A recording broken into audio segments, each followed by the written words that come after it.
이제 금리 인상이 가속화되고 있는 게 현실입니다. 영끌했던 비트족들이 하우스푸어로 전락한다. 하우스푸어 그 이상으로 전락할 수 있겠다라는 말씀을 드립니다. 이제 금리 인상이 계속되면서 주택담보대출 이자가 5, 6%대가 되고 있습니다. 주택담보대출 이자가 이제 1년에 600만원 이상 늘어날 수도 있다는 거죠. 한 달에 50만원 이상 더 내야 되는 그런 충격들이 점점 더 벌어지고 있다는 거죠. 별일 없는 것처럼 뉴스에서는 평균을 얘기하기 때문에 항상 그 부담이 적게 느껴질 수도 있습니다. 근데 누군가는 대출 이자를 5%를 내고 누군가는 8%, 10%를 부담하는 경우가 있습니다. 왜겠습니까? 왜 차이가 나겠습니까? 가상금리라고 하는 이름 하에 천편일률적으로 저 사람은 5%, 나는 5.5%, 이 사람은 6% 이런 게 아니라는 거죠. 누군가는 5%지만 또 다른 이는 9%, 10%를 낸다라는 거죠. 은행권들이 벌써 상반기에만 은행에 쌓아놓은 금액들이 적지 않다라는 겁니다. 1조가 넘는다라고 얘기들도 있던데요. 왜 그러겠습니까? 왜 그렇게 돈을 쌓아놓겠습니까? 이제 대대적으로 빌려주려고요. 중금리 시장에 나서서 돈벌이를 엄청나게 하겠다라는 그들의 속셈이 있는 거죠. 4%, 5%짜리 예적금으로 돈 모아가지고 얼마에 빌려주겠습니까? 8%, 10% 이제 빌려주는 거죠. 중금리로. 사실상 은행들이, 금융권들이 4차놀이를 하겠다라고 작정한 걸로 봐야 되겠습니다. 카드론이 12%, 13%, 리볼빙이 16에서 18% 이러잖아요. 사실상 카드론에 준하는 중금리 대출을 많은 사람들에게 이제 요구하겠다라는 거죠. 금리 인상이 되기 때문에 10년 전에 가상금리가 1%가 올랐다면 이번에는 얼마요? 4%까지 올리겠다라는 거잖아요. 4%까지. 한국은행이 기준금리를 0.25% 찔끔찔끔 올리니까 실제로 시중금리도 0.25%밖에 안 오를 거야. 이렇게 생각하면 큰 오산인 거죠.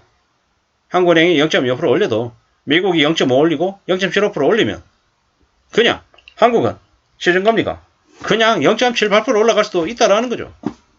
남들은 0.25% 올라가는데 나한테만 가상금리가 1%로 늘어날 수도 있음을 잊지 말아야 된다는 거죠. 신용도에 따라서 대출을 얼마나 많이 했는지 그리고 신용점수에 영향을 미치는 카드 연체나 아니면 각종 소비가 비정상적으로 늘어나면 그로 인한 신용점수가 떨어지면 가상금리가 그냥 우리의 목을 째는 부메랑이 되고 무기가 될 거다라는 거죠. 우리를 점점 더 힘들게 할 거다라고 봐야 될 것 같습니다. 우리가 살아가는 삶이 절대로 만만하거나 쉽지 않습니다. 힘듭니다. 빡셉니다. 이제 미치는 거죠. 역걸하고 투기한 사람들은 이제 끝난 거죠. 인생이. 근데 그들에 대한 걱정이 계속 되어야 되나? 아니죠. 집값이 정상화되고 열심히 성실하게 사는 청년들이 내 집을 마련할 수 있게끔 가격이 조정돼야 된다는 거죠. 연끌해가지고 대박 나가지고 외차 타고 다니는 사람들도 많은데 왜 그런 사람들을 걱정해야 되겠냐라는 거죠. 연끌한 사람들은 자기 판단으로 투자를 한 거기 때문에 갚을 능력 생각 안 하고 했다라고 하면 그들이 스스로 책임지는 거죠. 이제 환율이 계속 오르고 미국발 긴축이 심해지기 때문에 한국은행이 원달러 환율을 금리를 물가를 제대로 안 보고 있는 지금의 상황에서는 그저 0.25%씩 찔끔찔끔 올리면 그냥 한국이 최악이 생기는 거죠. 최악이 되는 거죠. 부동산이 무너지는 건 금방이라는 거죠. 물론 시차를 두고 움직이기 때문에 우리가 피부로 느끼는 건 1년 뒤, 2년 뒤, 3년 뒤가 될 수 있겠지만 이미 지금 터져 나가고 있다는 거죠. 작년 8월 달에 3%의 금리로 주담대를 30년 했으면 한 200만원 내던 게 지금은 얼마입니까? 지금은 한 200한 5, 60만원 내야 되는 거죠. 이게 현실이라는 거죠. 연말에 한 기준금리 한 3%까지 간답니다. 그러면요. 그 3%까지 되면 그로 인한 충격은 더 벌어지겠죠. 기준금리 인상보다 지금 현재 상황이 더 안 좋죠. 더 어려워지고 있다는 겁니다. 수입 이상으로 연결했다는 것 자체가 투기죠. 말이 안 되는 거죠. 이미 무리하게 움직였다는 거죠. 일반 사람들이 연끌 안 하고 집을 어떻게 사냐? 집값이 얼마인지 아냐? 이렇게 얘기하는 사람도 있지만 뭐 너무 많이 투기라이금 분위기가 있었죠. 조장했다라는 거죠. 좀 정상적이 아닌 나라입니다. 문재인 정부 때 너무 많은 부동산 거품이 생겨서 사람들이 비명을 올렸죠. 비명을 질렀죠. 참 무슨 얘기입니다. 앞으로 시중은행의 금리가 8%에서 12% 갈 거다 라고 봐야 되는 거죠. 그렇게 됐을 때 감당 못하고 무너지는 연끌족들이 되게 많을 것 같습니다. 미국이 지금 현재 2.5%인데 연말 되면 얼마까지 가 있겠습니까? 3.5% 4%가 되죠. 4%까지도 내다보고 있습니다. 근데 한국은요. 연말 되면 뭐 3.0 되겠다고 하죠. 한미금 역전이 뭐시 한 1%까지 벌어지면 어떻게 되겠습니까? 그냥 막장 되는 거죠. 막장. 금리 인상이 시중금리 인상은 더 심해지는 거죠. 기준금리하고 비슷한 수준이 아니라는 걸 잊지 말아야 됩니다. 절대로 쉬운 상황이 아닙니다. 뭐 이래저래 어떻게든 무리하게 빚을 지고 산 사람들이 하루라도 빨리 빠져나와야 되는데 쉽지 않은 거죠. 우리가 2008년대 금융위기 때 대부분의 부동산이 반토막 났습니다. 그때 대치동 엄마 아파트가 경매로 7억 중반에 나왔습니다. 지금은요. 지금 그 대치동 엄마 아파트가 20한 4억 하죠. 과거에 제가 말씀 잘못 드렸습니다. 그 2008년이 아니고 2013, 14년도이고요.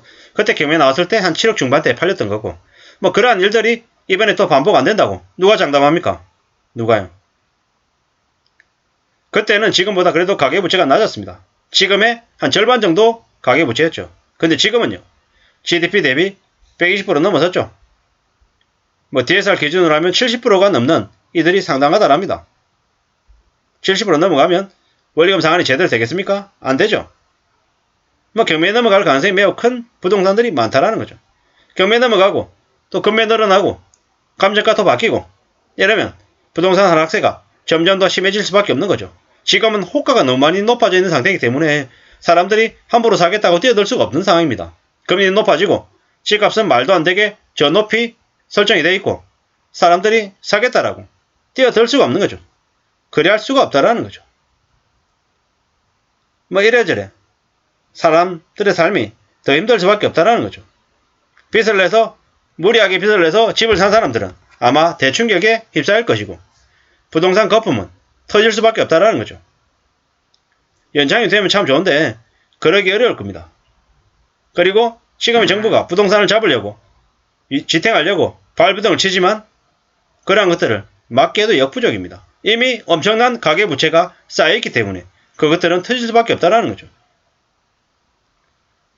평균 가구의 가처분 소득의 80% 이상을 부동산 관련 부채 상환에 쓰고 있는데 이게 가능하냐라는 거죠.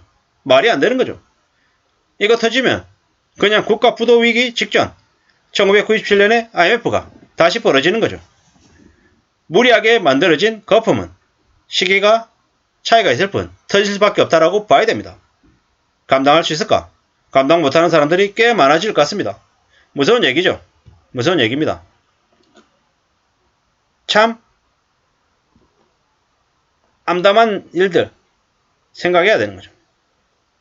연끌족들이 하루라도 빨리 처분해야지 살 길인데 그들이 과연 그렇게 처분하려고 할까? 안 할 것 같은 거죠. 연끌이라고 하는 말 자체가 이미 위기를 내포하고 있었다라고 봐야 되겠습니다. 예상된 결과입니다. 어마무시한 가계부채가 우리의 삶을 경제위기로 몰고 간다라고 봐야 되겠습니다. 지금은 개개인들이 위기의식을 가지고 상황을 면밀히 내다보고 최대한 안전하게 살아갈 궁리를 해야 될 것 같습니다. 그래야지만이 삶을 지켜낼 수 있을 것 같습니다. 절대로 살아가는 삶이 쉽거나 만만하지 않습니다. 대출 이자가 월 50만원 늘어나는 가지고 그렇게 죽는 소리 하냐라고 얘기하지만 대출 이자 부담이 월 50만원이 아니라 100만원, 150만원, 200만원 더 늘어날 수 있음을 잊지 말아야 될 것 같습니다. 이상입니다.